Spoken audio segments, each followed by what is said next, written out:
Hi friends, இன்னைக்கு நம்ம ஒரு ஹெல்த்தியான ஸ்வீட் அதாவது ஸ்நாக்ஸ் ரெசிபி தான் பார்க்க போகிறோம். கருப்பு எள்ளு வச்சு நம்ம எள்ளு உருண்டை எப்படி செய்கிறதுன்னு பார்க்கலாம்.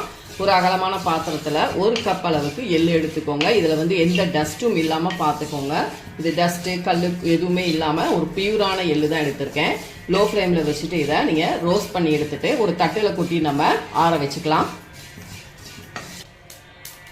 ஃப்ரெண்ட்ஸ், இது கூடவே 3 ஏலக்காயும் சேர்த்துட்டு ரோஸ்ட் பண்ணி எடுத்துட்டு இதை ஒரு தட்டில் கொட்டி நம்ம ஆற வச்சு. ஃப்ரெண்ட்ஸ், இப்போ பாருங்கள், நான் ஒரு மிக்சி ஜாரில் ஆறின எள்ளு சேர்த்துருக்கேன். இப்போ இதை நம்ம ஃபஸ்ட்டு பவுடர் பண்ணிக்கலாம். கொஞ்சம் குறைப்பாக பவுடர் பண்ணிக்கோங்க.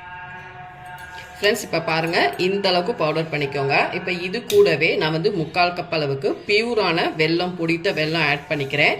இதையும் நம்ம நல்லா மிக்சி ஜாரில் பவுடர் பண்ணிக்கணும். உருண்டை பிடிக்கிற அளவுக்கு நம்ம பவுடர் பண்ணிட்டு வந்துடலாம். ஃப்ரெண்ட்ஸ், இப்போ பாருங்கள், இந்த அளவுக்கு நீங்கள் பவுடர் பண்ணிக்கணும். இப்போ எடுத்து நீங்கள் பார்த்து இப்படி கையில் பிடிச்சிங்கன்னா உங்களுக்கு இப்படி உருண்டை பிடிக்க வரணும். அப்போ நம்ம பவுடர் பண்ணது கரெக்டானது. இப்போ இதை நம்ம உருண்டை பிடிச்சிக்கலாம். உங்களுக்கு எந்த சைஸ் அளவுக்கு வேணுமோ பிடிச்சிக்கோங்க. ஃப்ரெண்ட்ஸ், இப்போ பாருங்கள், சூப்பராக நம்ம எள்ளு உருண்டை பிடிச்சாச்சு. இது ஒரு ஹெல்த்தியான ஸ்நாக்ஸு. இதில் நிறைய பெனிஃபிட்ஸ் இருக்குது. சின்னவங்கலேருந்து பெரியவங்க வரைக்கும் எல்லாரும் சாப்பிடக்கூடிய ஒரு ஸ்நாக் ரெசிபி தான். பாருங்கள், எவ்வளோ சாஃப்டாக சூப்பராக இருக்குது. கண்டிப்பாக இந்த ரெசிபியை ட்ரை பண்ணி பாருங்கள். செஞ்சு பார்த்துட்டு என்னோட வீடியோஸை லைக் அண்ட் ஷேர் பண்ணுங்கள். மறக்காமல் கவிதாஸ் கிச்சனுக்கு சப்ஸ்கிரைப் பண்ணிவிட்டு பெல் ஐக்கனையும் கிளிக் பண்ணுங்கள். அப்போ தான் நம்மளோட வீடியோஸ் எல்லாமே உங்கள் நோட்டிஃபிகேஷனுக்கு வரும். அடுத்த வீடியோவில் உங்களை சந்திக்கிறேன்.